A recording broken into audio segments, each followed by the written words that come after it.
We will not copyright or trademark that. We do not have the rights to this at all. Please do not sue us. Thank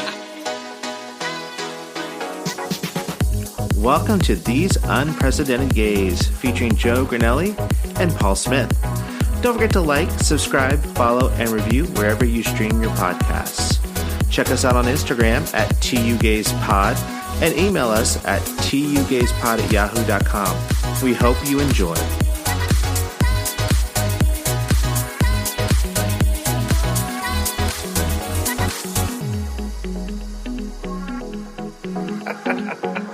Were you just saying Yes. Did you see that she posted about Cowboy Carter and how like it had to do like she put out Cowboy Carter, her country album, the one that's coming out. She put it out because of what happened with daddy issues when she wasn't welcomed into the country side of things. So this was her way of making, and she's like, it's not a country album, it's a Beyonce album. Wait, is Cowboy Carter the name of the album? Yeah, is the name of the album. Oh, okay. Did she release like, hey, this is the song list or something? No. I think she just like listed. She just she's like, this is Cowboy Carter, bitch. Well, it's like her on a horse, kind of side saddle, but like holding a flag that says Cowboy Carter on it and stuff. Yeah. So okay. Anyway. I'm not up to date with the Beyonce. Maybe it hasn't dropped yet where you're at because oh my god, yeah. Wait, do you get news before us? yeah, you are. Wait, tomorrow. What time is it? 5, 6, 7, 8, 9, 10. It is 11 o'clock a.m. on Wednesday, and it's 5 o'clock p.m. on Tuesday where you're at. So yeah, we're from the future. Hello from the future. How is it? Numbers? It's the same. Okay, you have a lot of telling to do because I have lots of questions about your endeavors into the down under. But like, yes, we'll get into it. We'll get into it. So like we don't have to really do like, how's your week going? Because we're going to talk about that anyway. We got a lot. Like, yes. What is giving you life, Joe? How about wait, who are you? Who are you? Bitch, so you go to another country and you go to another continent and now you don't forget who you are? Simba, you have forgotten who you are. I'm Paul. And I'm Joe. And we're These Unprecedented Gays. I was like, in it's hard multiple countries, yes. Right. We are worldwide. We are Pitbull right now. And it's hard because like I've only had like Andy to talk to for like the last week and a half. So because wait, you guys have been gone for how long have you been gone now? A week or no? It's been like we left on the 9th and it's the 20th. So we've like gone 11 days. Like 11 days. Oh my gosh. And when do you come back? Sunday. So that's almost Sunday. We leave Sunday night from Auckland, New Zealand, and then we arrive Sunday afternoon in Los Angeles. So we arrive before we leave. We're going back in time. We're like Huey Lewis in the news. Gonna go back in time. Or also Pitbull. I didn't sing anything, so we're fine. We're good. I mean, yeah, I don't know. So why don't we get into mouth to mouth? Mouth to mouth resuscitation. So what's giving you life, Joe? Can you hear Max licking himself? That was giving you life. No, I was like, oh my god, have you seen those? Like, it's like the memes where it's like your dog at 2 a.m. and it's just like all you hear is them licking themselves or like dry heaving, and I'm like, yeah, that checks. What is giving me life is I recently found a television show, and I hate to tell you that it's not on the list of things that you have told me to watch, but it's called Designated Survivor, and it's about the like, I don't know if it's a chain of command or something, but it's on Netflix now. I don't know what it was on originally, but it's about this guy who's like not Homeland Security, housing developer or something like in the government or whatever. And like they bombed the Capitol. So like all of the government is wiped out and he's the last person, like the designated survivor. And it is very well done. So now that I am fully immersed in government and using my civic duty to learn more, I'm like really into it. But it's like, it's very like, what's the word? Not horror. Oh my God, what's the other? Suspenseful. So like, there's like, hey, this is like what we're going to like make you think is happening, but then actually this other thing is happening and this is happening too. So, oh, and then also, secondly, I'm obsessed with Happy Panda cookies that I got today at the like random liquor market, which are the best. Happy Panda? I think they're Happy Panda. Did you ever have those? I think they're. Yeah, I think it's called Let me Happy look. Panda. I think they're called Happy Panda. I know. This is fun. We get to kind of like do it. Yeah. Oh, it's called Hello Panda. I lied. Hello Panda. Happy Panda Hello. Not to be confused with Panda Express, which I don't think I would ever be obsessed with. What is giving you life?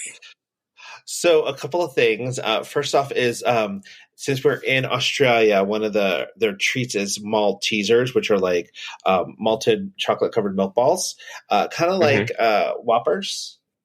Is it Whoppers here? Okay, so it's kind of like Whoppers, just better tasting. It is so good here. We've eaten like 2 bags so far since we've been here. Also, they have these. They're called Smith chips, I think they are, and they're double crunch, garlicky cheese bread flavored. Oh my God! And they're like potato chips. They're potato chips, and they're like the best thing ever. Again, we've eaten like 2 bags, and I'm also really obsessed with all the memes with Plain Jane saying on them. Like I just posted one. We're late. We're late. We haven't seen 2 weeks. We're 2 weeks behind, so we have to catch up. It's fine, but I'm like I can still appreciate the memes because I love the backstory of it. Like with like I posted one about Brokeback Mountain with the guy Jake Gyllenhaal going, "I don't know how to quit you," and it's like Heath Ledger saying, "Thanks for sharing, Mama. Thanks for spilling." It's so bad though. Like I saw the recap or whatever, and I'm like, she did not say that. Like because Q basically like came out and said like she's HIV positive, and then you have fucking Plain Jane who's like, thanks for spilling. Like, good job, Mama, sister. And I'm like, oh my God. So unserious, really. The memes, but I agree, the memes are hilarious too. Like, because it's just like, yes, internet is great and I approve of it. All right. So that's what I'm obsessed with.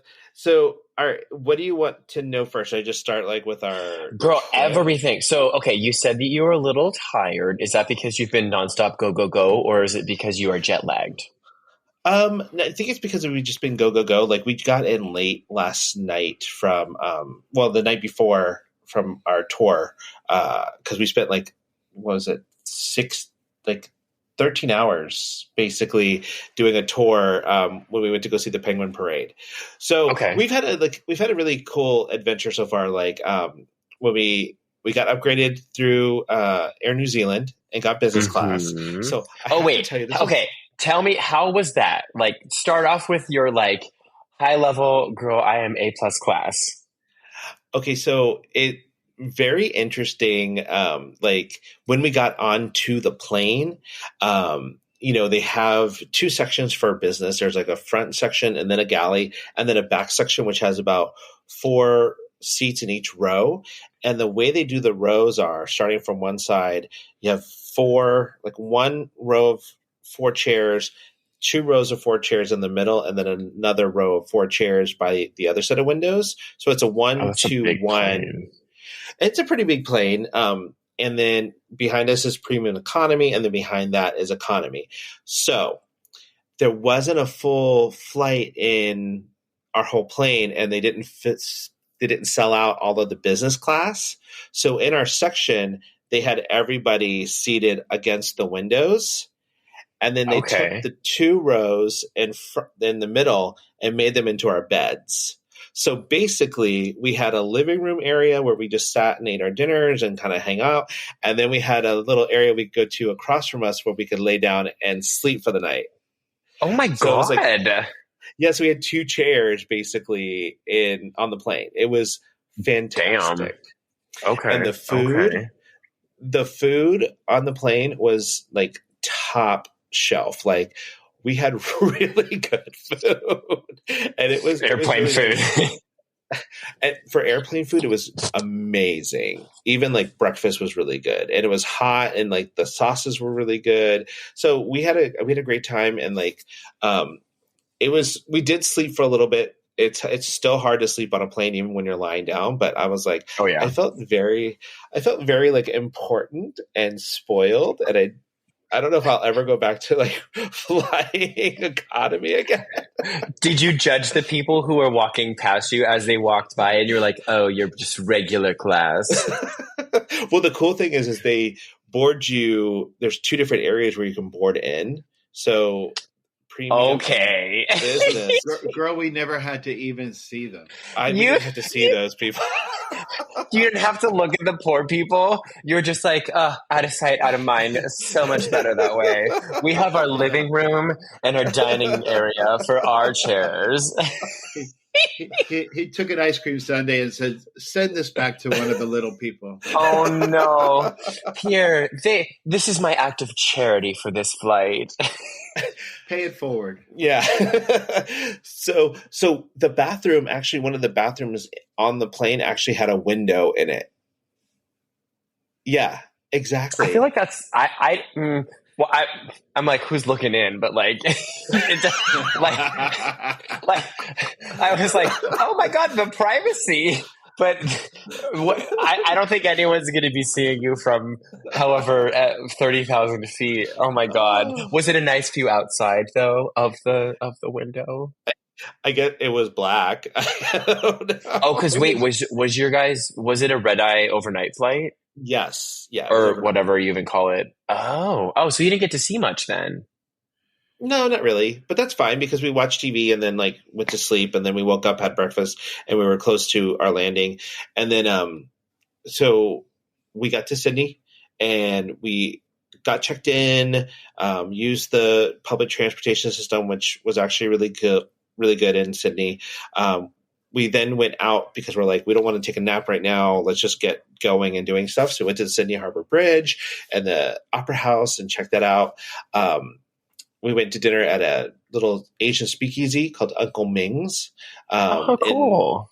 I know, right? It's like a little cute little place. I was like, I feel like we're cool Americans going like, to underground stuff.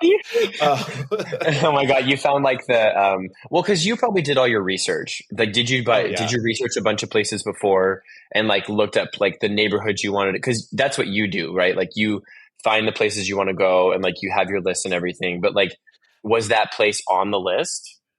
It was one of those places where I was like, I wanted to do a speakeasy in each city. So that was the one that I found. And I was like, oh, that's kind of cool. And then of course the next day was the big day because we went to the Sydney Opera House and did our tour. Mm-hmm. And we walk in. As soon as we walk in, I look over and there is Michelle Visage sitting there doing an interview. Girl, I forgot that I feel like you've been gone so long I forgot that happened. It was so long ago. But, so she's sitting there doing an interview and I looked over and I'm like, is that? And then I looked at one of the people who was like standing guard and I'm like, is that Michelle Visage? That's Michelle Visage, isn't it? And she's like, it could be. And I'm like, bitch. It is. And then our tour guide's like, is that somebody famous? And I'm like, it is Michelle Visage. Put respect on her name, please. 100%. So, but why were you guys doing an opera tour of the Opera House? Yeah, we were doing a tour of the Opera House. They do like an architectural history behind it. She was doing a press tour because she just got named the host of Down Under. So I guess RuPaul's not going to do that anymore. And then we're going through the tour and I'm like freaking out because I'm like, I want to meet her. I want to get a picture, but I don't know. I think I just missed my chance. And then we get to the end of the tour and I'm waiting to hand back in my, my headphones and my, my little speaker box thing. And I see her walking towards us because I'm like, she's wearing her favorite color, which was cheetah. Mm-hmm. I see her walking towards us and I'm like, oh my God, I gotta go. And I'm like trying to throw the headphones at the tour guide. Move, bitch! Here's your headphones. So I like run over, and I'm like, I stop a little bit before because I'm like, I didn't want to think I was gonna like tackle her or something, and I'm like, Can you imagine, like, set the scene where you're like little, because she's short and very petite, and like, yes, if you have like a grown man running after you, like, I mean, I feel like she'd probably be like, "Hey, what's up?" Other than like freaking out, but like, I don't know. When people run at me, I'm like, "What are you doing?" She probably is like, "Oh, it's another gay." So, but I ran up to her and I was like, "Oh my god, I'm freaking out. Can I get a picture with you? I love seduction. It was like formative for me when I was a young gay." She was super nice. The guy she was with took a picture of me and Andy with her, and she talked to us for a little bit. So she was amazing. And Paul was speechless. I was so starstruck. I was. It was crazy. And that doesn't happen to you, like, I know, ever. Was it like my L of a Day moment where I didn't know what to say because I was so stunned? You pulled a me in front of L of a Day, but Michelle Visage is a little more famous, so I feel like I'd be the same way. And I'm like, and I didn't have to pay $65 at DragCon to see her behind a wall. Oh, girl. And you also didn't have to buy her merch. So you're good. You got that. You know what? You just had to go fly to Australia and, just say that was the price to see her. And we didn't even get a t-shirt out of it. So, but she was there doing press for her Drag Race. Like, was it promo press or was it just like a random interview? It was promo. It was promo press for that, and like for the new. I don't know if it's a new network or if it's moved in Australia. It's on Stan now in Australia. Okay. So they had a bunch of they had the guy there from Superstore, Ben Feldman, who played the lead. Jonah. Yes, who played Jonah. He's in a show in Australia called Population 11. How random. Okay. I know, but it was just like, we were at a bus stop and I looked at this poster like, that kind of looks like the guy from Superstore, but I don't think it is. And then God. Wait, it is him. But you didn't see him, or did you see him? No, we didn't see him. Okay, him. I thought you saw Jonah. Oh my God, can you imagine if Mateo was there? I would have gotten a picture with Mateo. Or Cheyenne. I love Superstore. I do too. So we also hit up, so we've been hitting up bakeries this entire trip everywhere we go. And like, we have had some of the best croissants. Like we hit up AP Bakery in Sydney, which was fun. It was like a rooftop bakery. And that was actually really a lot of fun. And I must say, like, the neighborhood around here is like, in Sydney is not, as I guess for us, it wasn't as active as like say Hillcrest is, which was an interesting like find, and then we also, I will say this though, their public transportation system in Sydney and in Melbourne was and is fantastic. It's really easy to use once you realize what direction you need to go in. Oh my God. So, okay. I am directionally challenged. Is it easy where like you just put in your like where you're going into Google Maps and it'll tell you where you have to go, or your Apple Maps or whatever maps you use? Yeah, and it'll tell you exactly which ones to get on and where to go, but it's just like, what direction do I need to be in? Well, because Australia, like, am I on? Right, but is it set up like what am I trying to say? Like not north, south, east, west, but like, do you know which direction you're going, or is it like obvious or no? I have to see how the cars are parked, so I know which direction I'm supposed to be going in. Because it's really? Yeah, so I know if there's no cars coming in, that's how I know which direction I'm supposed to be going in. Yeah, they drive on the other side of the road from us, so it's very British here because I guess they were colonized and stuff. So there's that. Bitch. I guess they were colonized. Okay. Oh my God. So we did the Sydney Harbor Bridge climb. Girl. Okay. And this is the one where you're like up high. Yeah. So leading up to that, I was freaking out. Like Andy was trying to calm me down. He was like trying to talk me off a ledge, basically. And I'm like, but I'm As you were on a ledge, as you were on a ledge, allegedly on a ledge. So we get suited up. I'm like trying to psych myself into get ready for this. And this is a process.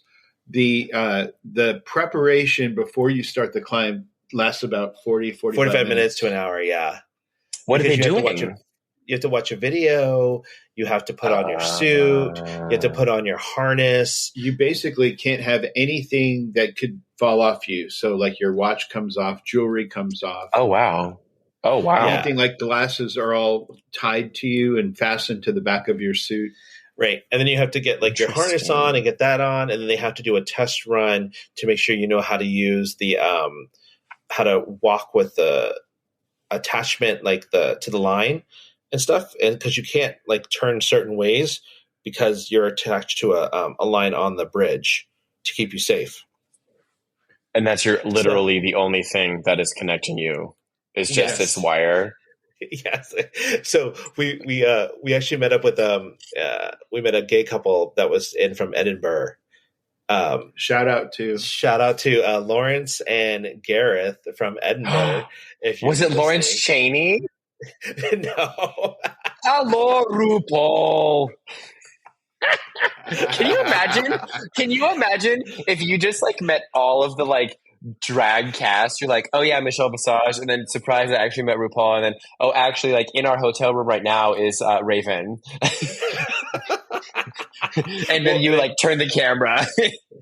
I told Andy, I'm like, see, everywhere we go, you get to meet a celebrity when you're with me, so just putting that out there.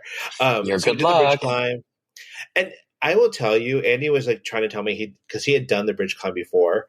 And he's like, it's really easy. You can't see down over this part and that part. And I'm like, okay, that's great.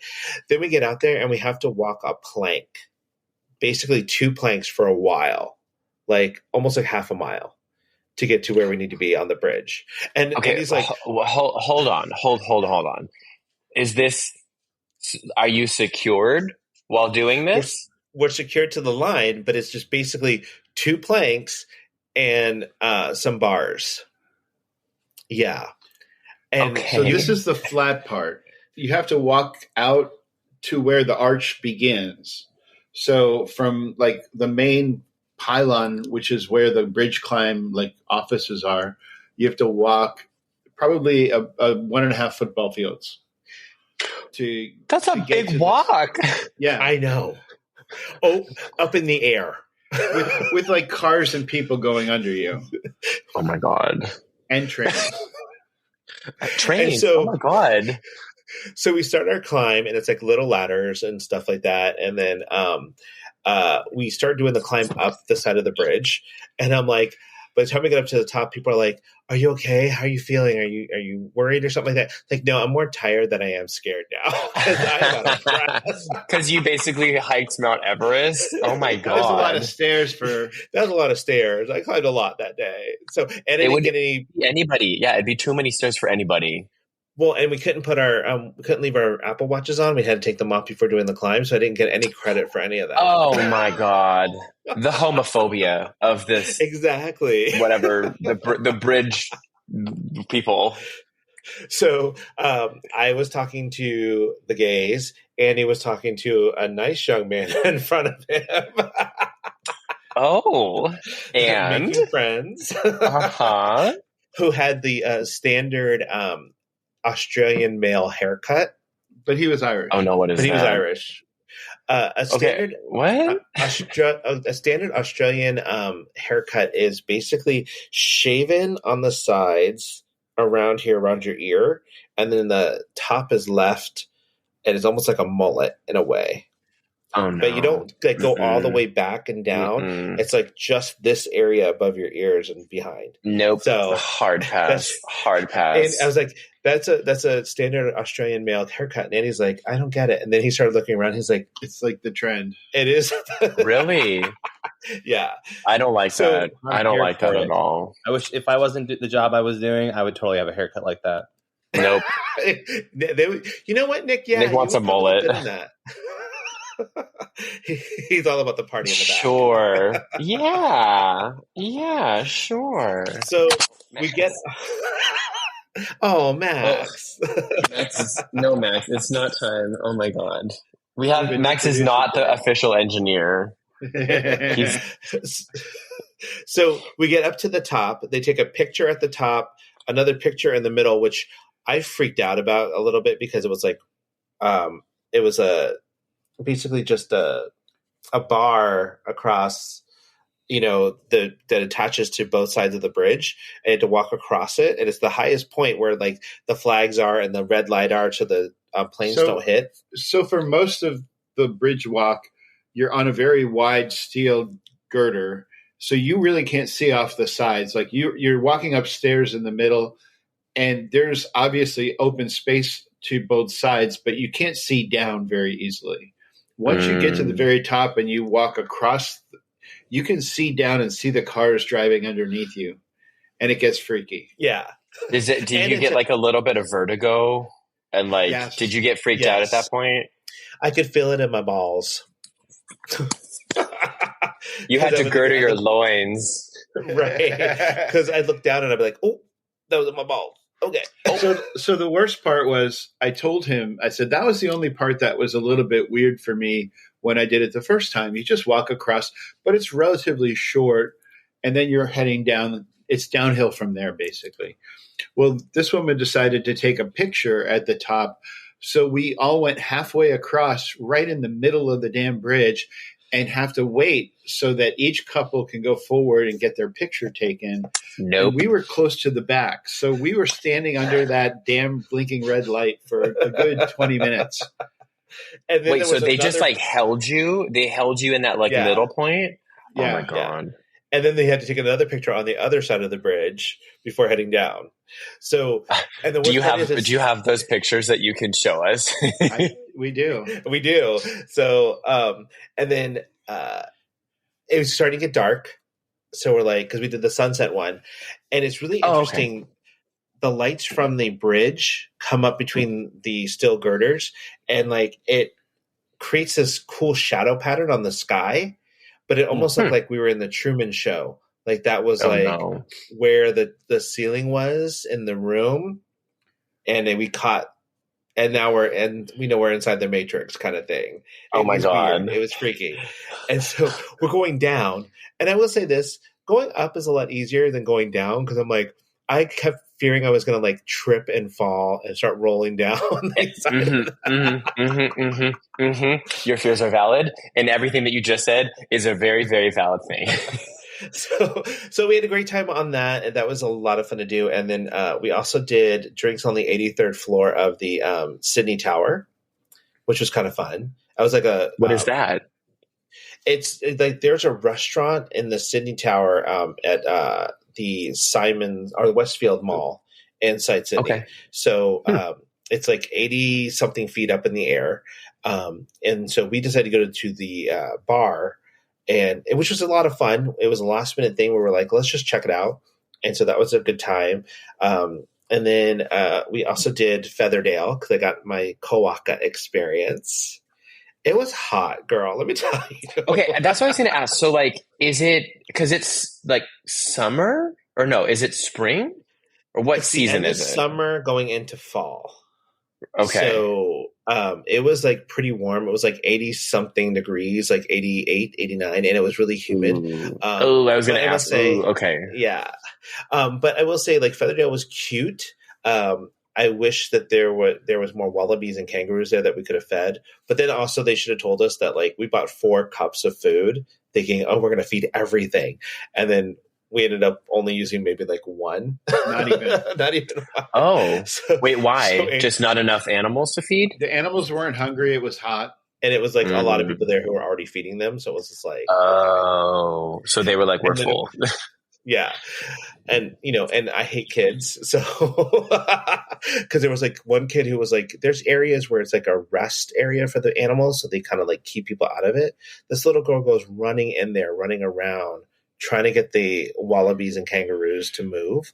And it was like, the mom's like, you have to get out of there. You have to get out of there, taking a picture as she's doing it. And I'm like, Oh my God. Oh my God. And we hope that the dingo ate her baby. And we hope the dingo ate her. Or no, we hope the dingo ate her. Can I just say we saw a dingo there? And I was just like, that looks like a dog. I thought dingoes were kangaroos. No? Dingoes are like dogs. I guess they're like wolves or something, but it just looks like a regular dog. So dingoes. I was just like, okay. Not native to Australia. They were brought in. Yeah. Oh, they do look like dogs. Yeah, see? Interesting. Oh, and then we saw Anne Juliet, which Nick, we thought was really good. We loved it. Like, yeah, actually liked it way more than we thought. Yeah, it was a really good show. I also loved it, and I think that better cast than what we saw on Broadway then, because I just was like, I'm over this. No, because I think that to Nick and his cousin Katie's defense, there was such a not an uproar. Like, people were making it out to be this huge thing, and like I didn't know what it was about. So like I went in with no expectations, and I was like, oh my God, this is so fun. What? And like I kind of like was like, oh, I can see myself in this play, like a little gay kid, and like all these things. So like I think I felt more like I could identify with the show. So maybe that's why. Yeah, but I also was loved light it. and frivolous. It was cute. Yeah. It was joyously happy, I must say. Like, I have a question about really the cool. Mai. Is it Mai who's the non-binary character? May? Yeah. Did they have a good singing voice? Yeah. Yes. Everybody had a good singing voice. Arme did not. Okay, that might be why Nick didn't like it then. Yeah, it was not good. It was the cast. The show was probably super fun with the right performers. We just didn't get great performance. Ours was having fun. We really liked Shakespeare. We really liked Anne Hathaway. May was really good. I just thought it was like, really, you're going to name a character just for one joke towards the end of the play. And it was just like, those were the kind of things I'm like, you created all of these things to create one joke that's going to pay off all the way at the end. Just like even though that's William Shakespeare's wife's name, Anne Hathaway, they chose a song that they could use later on to make kind of like a joke, but then you see it and you're like, oh, that's why they used that song. You know, I don't remember which song was that one. I Want It That Way, because at the end, I Want It That Way was also the beginning song, and then at the end they used it again, but he changed it to I Want Anne Hathaway. Oh, I forgot that. Yeah, I just love when they did this Celine Dion. That's the way it is. I think she did. Is that the one? Like, it was just so beautiful. The father's character was Lance, just so they could hold up the sign when they were doing the boy band, and she's like, I love Lance, which was the gay guy and yeah. Oh, the dad with the like vibrato. Oh my God. I loved it. I thought it was really cute. I thought it was really cute because he came out with this giant cod piece every single time. Like, and I'm just like, oh, hello. I know. He's your type. He's your type. And speaking of that, so we went to Bondi Beach on our last day. And so we couldn't go it was like windy and rainy, and we're like, oh, we don't really want to go in the ocean because it's super cold and it's like, looks like it's really wavy and like might pull us in. So we ended up going to the iceberg pool, which is right there on Bondi Beach, where you can it's like a swim club. So we go into the changing room to change into our trunks and everything. And this guy walks out from the showers and he is like Australian perfect. I was like, he had a round, perky ass and he was hanging low, and Andy said he was uncut. Oh, Andy was definitely. Oh, so he was. You saw the nudity. He was a nude man. There was a lot of that in the locker room. I'm like, I think I'm just gonna stay here for the day. You're like, I have my entertainment. Thank you. Yeah, I will say the iceberg pool was cool, so we can actually say we swim at Bondi Beach because we kind of like the waves come in and it's filled with ocean water. Yeah. So why is it called an iceberg pool? Is it because it's cold? It's cold as fuck. It's the club. It's called the Iceberg Club. But that pool was cold as fuck. But is it like So if it's summer, the water wasn't warm? No, not anymore. Like, so it's fine. So we so that was the last of Sydney. So now we were in Melbourne. We just finished up. Like, this is our last day, and we're going to head out. We had a great dinner at Encore too. Our last day at Sydney, which was like, a 13-course like tasting menu, but that was fantastic with a great view. Melbourne is really cool. It's different. Like, if Sydney is LA, Melbourne is San Diego. Okay. So if that makes sense. So a little more laid back. Less crowded. A lot more people come from like other parts of the country to vacation here. So like we met some guys that came in from Sydney to see a game at the Melbourne Cricket Grounds. Like when we first got here that night, they sat at the same table as us at a restaurant. Mm-hmm. So it was kind of cool to talk to them. And then we've done like the Melbourne Cricket Grounds. So we did the Penguin Parade. And let me just tell you, I thought this was fantastic because but it's a long ass day. Like you go to Brighton Beach, see the bath boxes.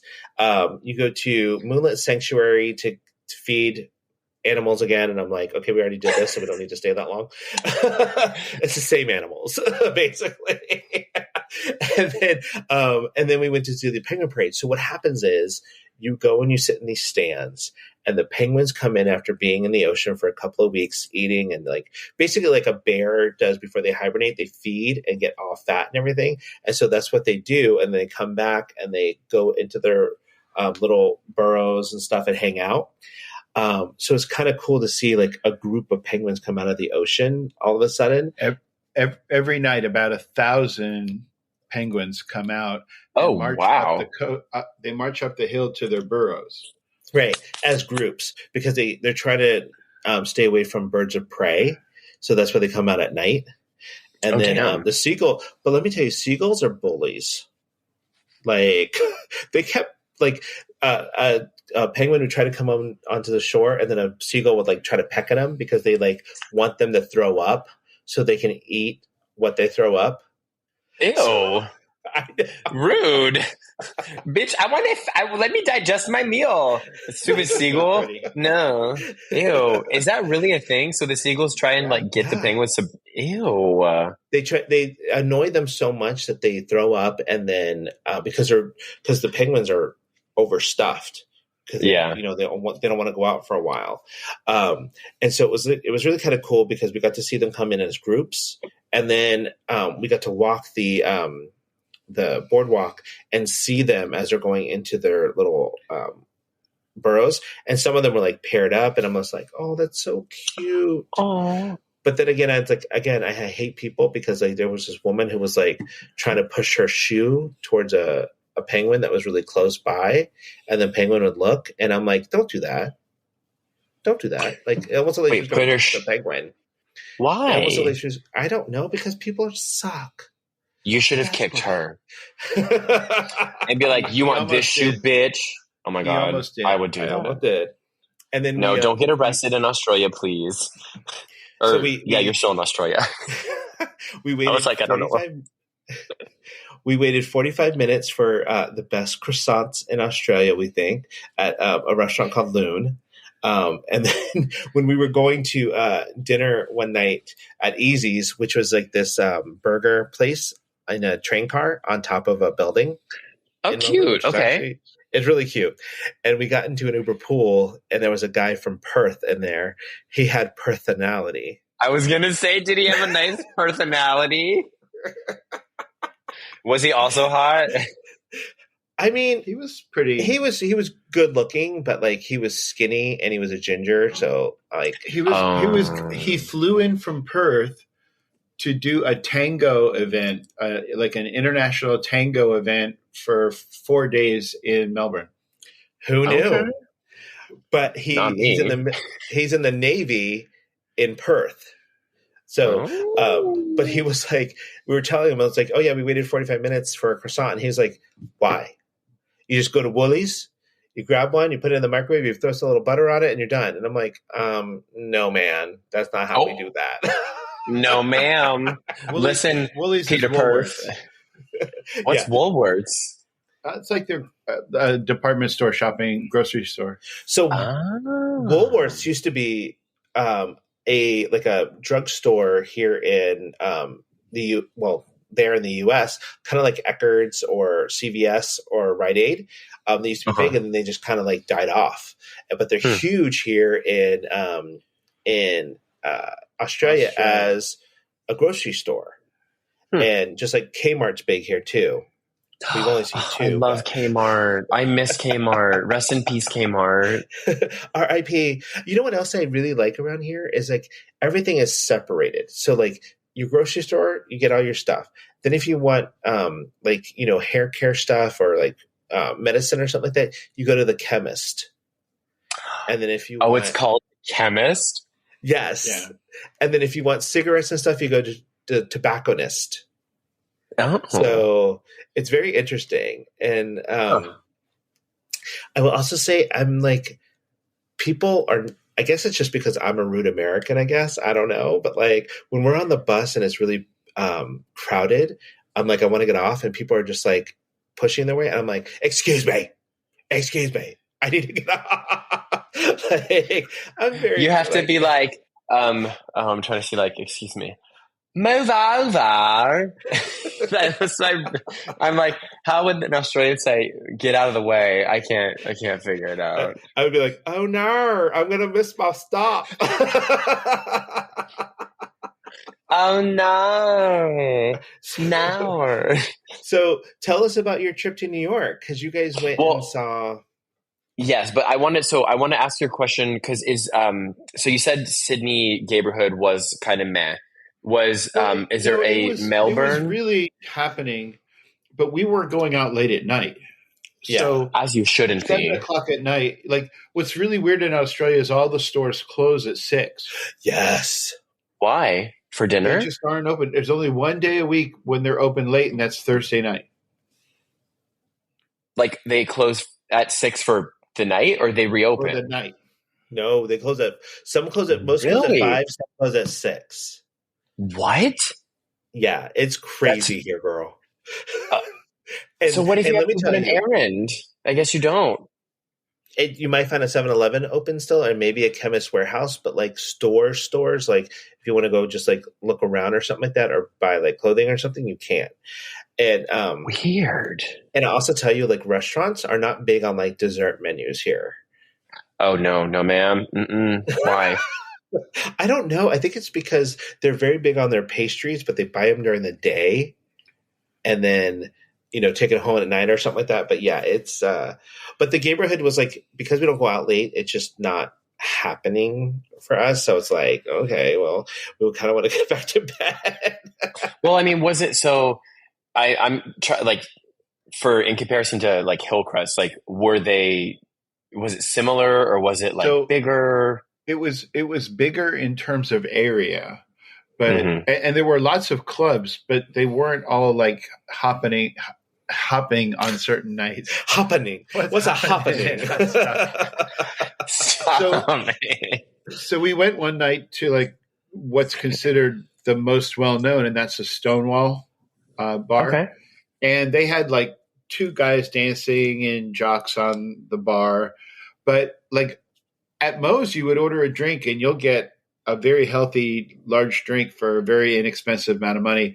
In Melbourne, in Sydney, it was metered pour. You got your 1 ounce of alcohol in a tiny little cup, and it still costs more than it would cost us. So beer and wine's cheap, alcohol's expensive. And there's not a really big tipping culture, but at that time when we were at that bar with the dancers, they gave everybody could buy play money to tip the dancers with. So, because dollars in Australia are coins. Oh my God. So I'm like, you can't make it rain with that. You make it hail. I mean, you could put it in that. Yeah, you could put it in their G-string in the front, but that G-string gonna be coming off real quick. So actually, that's not a bad thing. Just put it in the piggy bank. Right. Just put it in the butt slot. And that's like you're depositing it into the piggy bank. Well, and like we went to a drag show here in Melbourne for drag brunch and did drag bingo, and it was a lot of fun. And at the end, we decided to tip the drag queen. And she's telling us like that's how we found out about it. She's like, "There's not a huge tipping culture because of the way the way the money's set up." So she's like, she doesn't really get tipped a lot. She took the tip. She's like, "I'm very happy. Thank you for that." Yeah, she didn't say no. Do what? She didn't say no to the tip. No. Why would you? In both ways. So tell us about your New York trip. Yeah, so we flew to New York, and the purpose of the New York trip, one of the main purposes was to see Sweeney Todd, because that's one of Nick's. Actually, it's his favorite show on Broadway. He can probably speak more to it. But we get in New York. Well, we flew into Newark. And then, as you know, I think I've talked about it on this show that I hate the Newark airport just because the terminals and all that kind of stuff. But when you fly direct to Newark, the secret is just fly direct and then you don't have to deal with that. But we got in pretty early. I think we landed at like 5 and then got into the city around like 6-ish or so. And then did we go to dinner somewhere? Nick, what did we do? A Mediterranean restaurant. Oh, yeah. We got, I don't know what, Nick will have to tell you the neighborhoods. We were in Manhattan, so whatever neighborhood that is. You were in Hell's Kitchen. Yeah, the Hell's Kitchen is where we were. And it was like this cute little Mediterranean place that had kind of like not family style, but like smaller portions so you could get just like a bunch of stuff and share. And so we got some good appetizers, and there were like Brussels sprouts, but in Gruyere cheese and like caramelized onions, and it was really good. Ooh. And like the cheese was like a melty, soupy sort of cheese, and I drank it because it was that good. And I was like, I will drink this cheese. And then we got like this like lamb. It was like a lamb, chicken, and like steak kind of like meat combo, which is pretty tasty, dinner sort of thing. So it was like a more relaxing kind of evening. And then the next day, what did we do on Friday? We went and saw a comic called John Hill. Oh, yeah. I forgot about that. Well, we kind of walked around the city a little bit. I think we went did we go to Central Park on Friday? Yeah, we did a lot of walking on Friday. Yeah, it wasn't bad, but like there were random like weather patterns because it was like really sunny and then all of a sudden it started pouring rain. And I was like, this is very strange. So we were caught in the rain, and then we get back, and then we go to get pizza at this cute little like tiny Italian restaurant. In what neighborhood was it, Nick? That was also in like Times Square, Hell's Kitchen. That neighborhood that we went to, and it was like I don't know what it was called, like Capazi's or something, but it was this, like super super tiny, like really small restaurant, like family owned, and the wait staff were hot men. Like when I tell you that they looked like they could fix the sink and also like break me in half and also be a firefighter, that's who they were. So very hot men to look at, and they were just like really friendly. It's one of Jerry Seinfeld's favorite places to eat. I'm like, does he go for the hot men? What's that? Maybe he goes for the hot men. Maybe he does. Right. You don't know. Yeah. I mean, he's not. Wait, Jerry Seinfeld's not gay, right? No, he's not. Okay. I was like, don't put that rumor out there. Oh my God. Can you imagine like defamation lawsuit against us? No, but then the guy that we saw. So wait, before you say that, so the nice thing about going to New York is my cousin Katie lives there, and she always likes to spend time, and she always kind of keeps a running list of like things she wants to do or places she wants to eat. So it takes a lot of the guesswork going to New York, because Katie will be like, "Oh, there's this place I wanted to try, and we can go with you." So like the whole weekend, we spent most of every day with her. It was like curated by Katie. It was really nice. It was really nice because I feel like Paul traveling with you is great too, because you plan everything and you have like the itinerary, and I don't like planning. So I'm just like, tell me where to go and I will show up. So that's kind of like, we didn't have like an agenda, but it was like, okay, we have a couple shows that we want to see. And then the comedy show was like super last minute. We were on the plane flight there, and Nick was like, "Do you want to see this comedy show?" And I was like, "Yeah, I'm down for a comedy show." The only stipulation, I was like, I don't want to eat at the comedy show because usually their food sucks, and so that's why I went to that little cute pizza place. But the guy, John Hill, is apparently a Sirius XM radio host, and then hosted a show with Andy Cohen, and has done some other things and whatnot or whatever. But it was like a one-man show, and it was like he did like spoofy songs, but also like comedy, and it was like actually pretty fun because it was like he would do like a song that was like a spoof song. And then he would like talk about his life or whatever, and that led to like another song. And then it was really like I feel like very New York, where it was like a one-man show, you know, like that's a very New York thing. But it was funny and it was amusing and I enjoyed it. I thought he was also attractive, so it wasn't a difficult thing to look at. So I was not mad at that. He was really cute. And so then after that, we went to Nick's favorite. Let's talk about the crossbody bag. Oh, right. So, because now, Paul and Andy, you guys are crossbody bag users, right? Did you have your little satchels?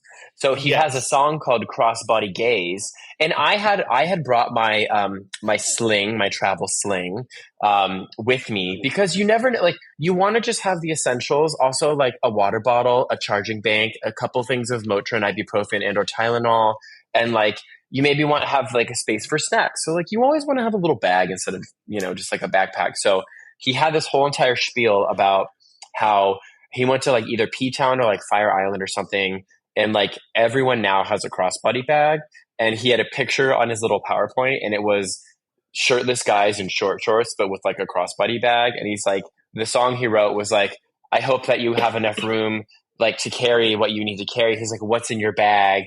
He's like, your pockets aren't big enough to carry your things. And it was just kind of funny because it's like, what's in your bag? And then I was like, I have a crossbody bag, but like nothing's fun in it. It's just like the essentials. So it was fun. I think it was a cool little like experience that we were able to have with like not having any awareness that like that existed. Which I think is cool because again, it's Katie curated, which I appreciate because I don't have any awareness of what's going on in New York. And then after that, we went to Marie's Crisis, right? Mm-hmm. Is that it? Yep. Which is Nick's favorite bar. And I went. I think I talked about it the first time I went, how I was not my favorite thing, but I was trying to be a very supportive boyfriend. And it was 9:00 and I was like, this is much better than 12 a.m. So I can stay for an hour and then I'll leave. Because Nick loves that. And I was like, listen, like, this is not my thing. And I've realized that now. So like, this is your thing. Like you go do it. I'm going to let you do it. Like I'm just going to go back to the hotel or like get a massage or something. Like it's just, that's Nick's thing. Cause like from Nick, John Hill, from the pizza guy.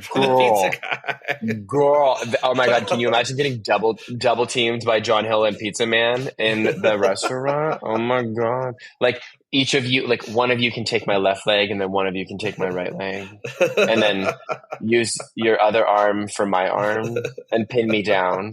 Yeah. Oh, see, now that's something I can get into. So, I acknowledge that Nick loves that bar and I think it's his special place. And I was like, you know what, you go do your thing. You have fun. I'm going to go home and go to bed. So Nick had a fun time. We went at about 9:00. There was no line to get in. It was a sign to be there. Like no line. The crowd wasn't big. And that we actually got to seats up by the piano. So we could sit down and enjoy it. So all the signs are pointing of like, we need to be here. And then I ended up staying out till 1 a.m. with my cousin. By we, he meant Katie and Nick. Cause like, good for you. Again, like, I was like, yeah, go live your life. I don't care. Like, I got a hotel key. Like, I'm good. I'm going to go to bed. Like, but arbitrage I'm going to time, go sleep. 1 a.m. is only 10 o'clock. Yeah. And I think so. My body still hasn't necessarily like adjusted.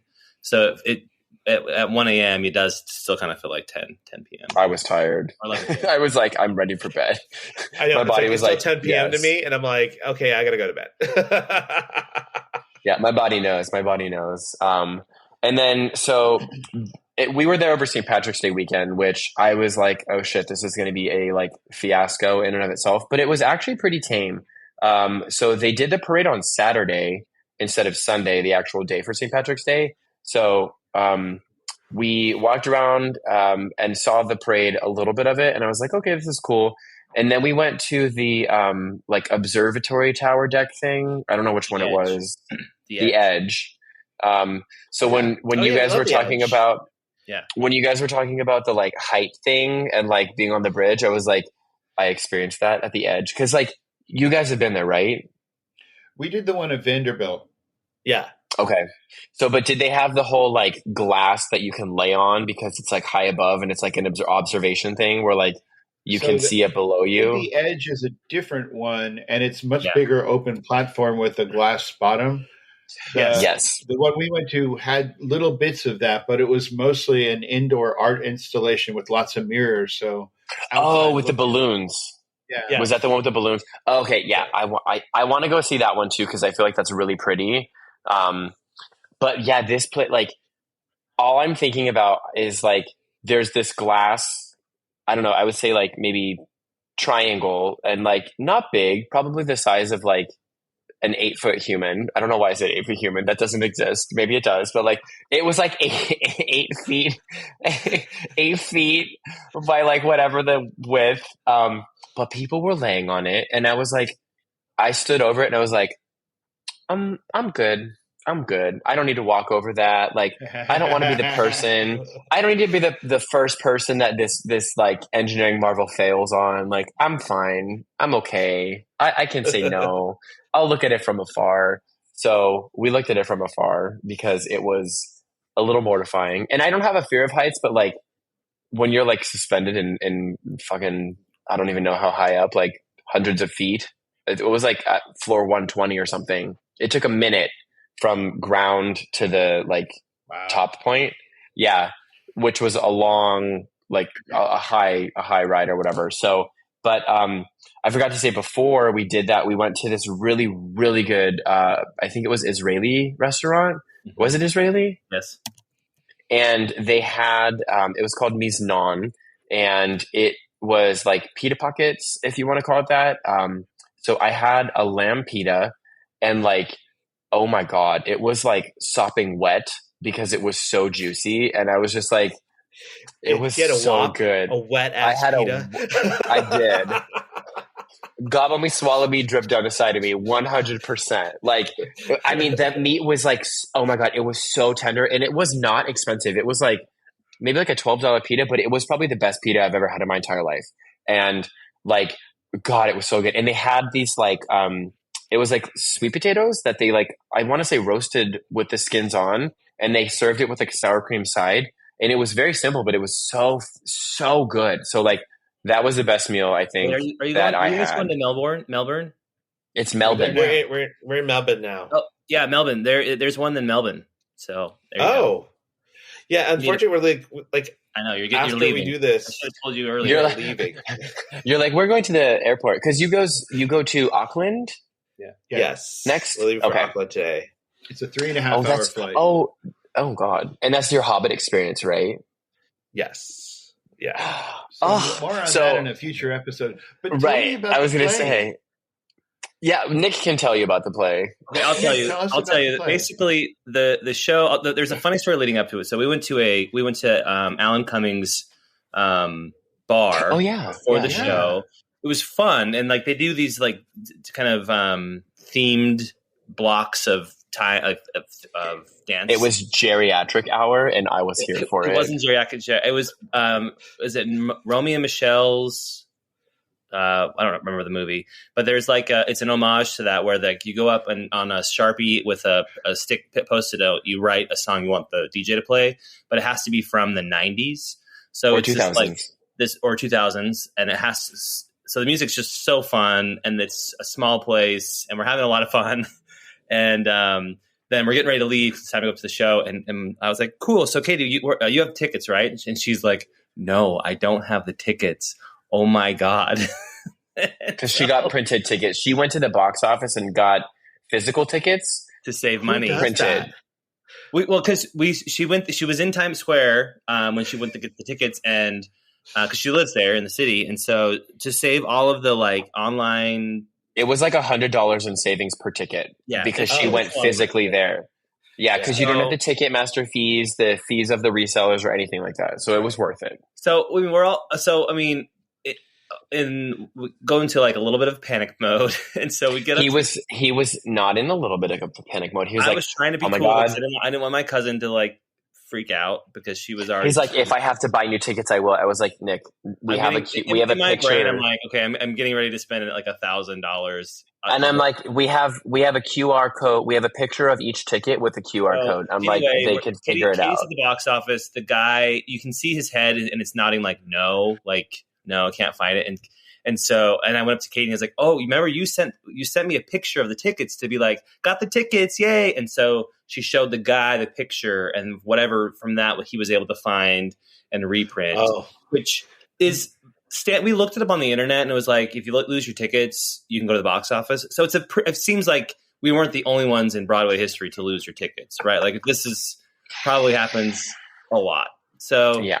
We got our tickets. We got in. The show was fantastic. Like Sutton Foster, Aaron Tveit, and then the kid from Heartstopper was in it.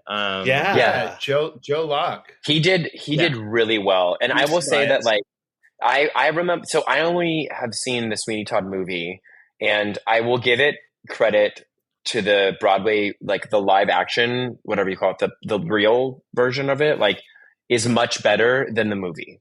Because I think it might have been just the way that the characters were playing it, because when I saw the movie, I was like, this is really dark and kind of depressing. And like Sutton Foster did a lot of comedic like takes of the character. She was Helena Bonham Carter's character in the movie, Mrs.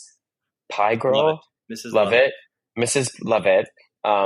And she was just like, it was very whimsical. And I think that added a bit of like lightness to the show, which is like really dark, and it was fun. So I enjoyed the fun. Basically did the character as if I pictured it as if Carol Burnett was doing Mrs. Lovett. That's kind of her homage to like Miss Hannigan from Annie the movie. I don't know if you guys ever saw that. But that was the version of Sutton. So anyway, Sutton, if you're out there, I'm a stand for you. I've gone to all of her shows. I will continue to go to all of her shows. We have tickets for her concert. She was doing a concert up in Irvine in April, and because of Sweeney, it got pushed to like October. And I think we might be in London. We'll miss it, so we'll have to figure out how to like make that one up. But what else I was going to say is that we ran into Neil Patrick Harris, who was at the show, which was actually really fun to like. You actually met him.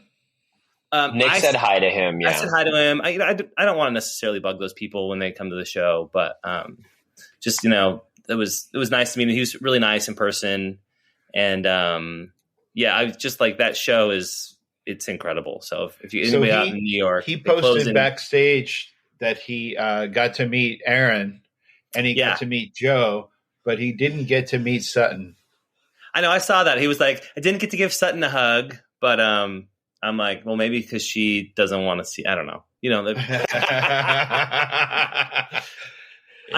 was in bed.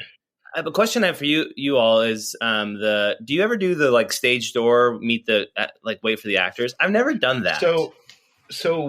I've only done it twice and not even intentionally.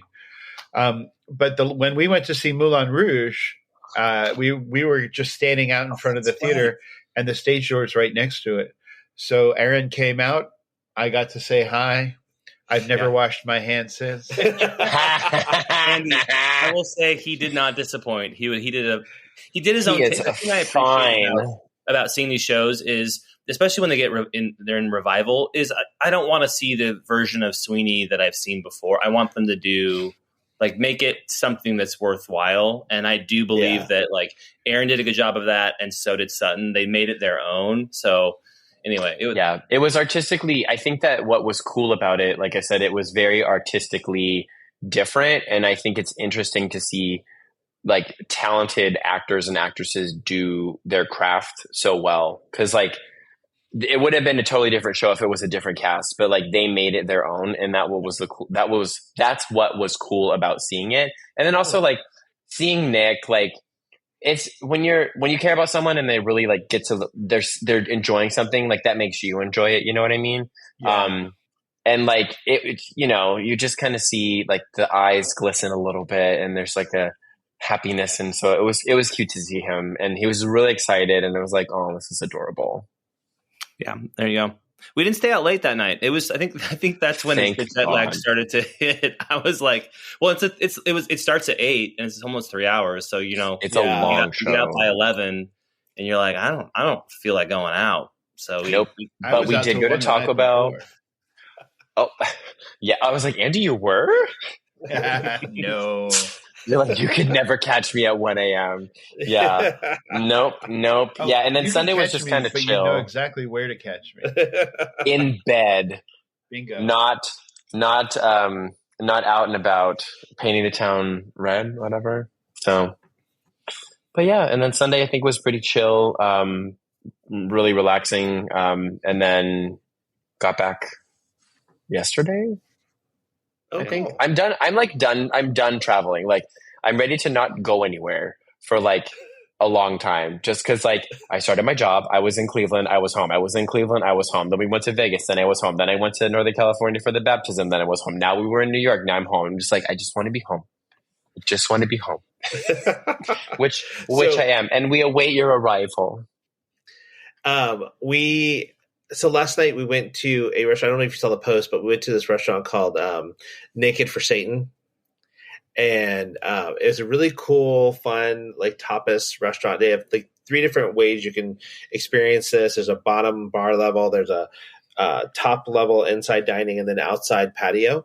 But we posted about it. And then another friend of ours was like, hey, I just got resis for Naked for Satan. And I'm like, oh, it's like we get this, and the gays that we were on the Sydney Harbor Bridge tour were like, oh, we just ate at what's that place? It's something for Satan. And I'm like, oh, Naked for Satan, because I had looked at it before we left for Australia, and I was like, do I want to make a reservation? It's like we're not in Melbourne that long, and it's like I don't want to make too many reservations. And then when they told me about it, I was like, I think we probably should. So I was like, oh, it's a great place. So if anybody is planning a trip to Melbourne, then please check out Naked for Satan. It's a great little restaurant. So, but yeah, we're excited about going to Auckland because we get to the Hobbiton tour, and then we get to do Waiheke Islands, and we'll talk about that on another episode. But yeah, and Andy's found some good Australian wines while he's been here, so that's good. And also, you know what I also like is that our money goes further here. So I'm like, everything is, we pay for everything in AU, huh? Yeah, keep using that as the rationalization to spend money. Yeah. Well, we pay for everything in AUD. So then when I see it in USD, I'm like, oh, well, it wasn't that much. Yeah. Oh my God, you guys. Paul math. That's Paul math there. Exactly. Yes. It was only 12 AUD, which actually is, I don't know what the conversion is. $8. 9. Oh, really? Is it that? Yeah. Is it that big of a difference? Wow. Okay. Yeah. 2/3.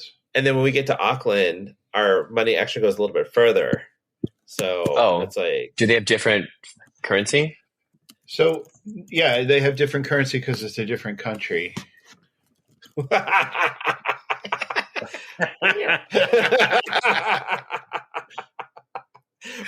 they don't kind of like Canada and America. Do you think they have 5G there? Oh, how is your cell phone thing working out? It's been great. They don't have 5G; really? They have 4G, but it's been really good coverage. Okay, there you go. No so 5G. One thing that's cool about spending money here, taxes included in your price. Yes, and there's no tipping. So when you go to a restaurant and something costs $18, you go, okay, that's pretty expensive, but it's not really, because before tip, that would be like a $12 thing in the U.S. And then add tax and tip, and you've paid the same amount. Yeah. Is there no tax at all? It's tax included in the price. So right. Okay. So you pay what the price is. Right. So I bought something, and I bought three things, and each one of them was $10. So when they went to the thing, it was like $30. I'm like, oh, there's no tax on it, or I don't, the tax already included, so that's the price. And I was just like, that's so nice, because in the US it's like that's $10 plus 6% tax. Like, wait, how much is that? Oh, that's nice. Yeah, let's do that. Take a peek out of that book, America.